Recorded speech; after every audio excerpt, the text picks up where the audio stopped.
Do you want to turn on advertising voice notifications on TeraBox? In this video, I will show you how to enable advertising voice on TeraBox app step by step, so you can hear audio prompts or ads while using the app. So let's go to see how it works. First thing you have to do is to go to TeraBox. We go to above to cancel this here.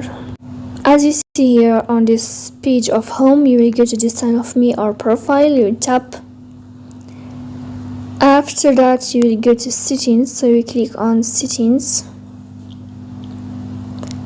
Then here in this list you will find this sign, so you will tap here to enable advertising voice, as you see here, in easy way.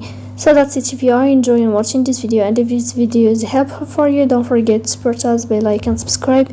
See you next time.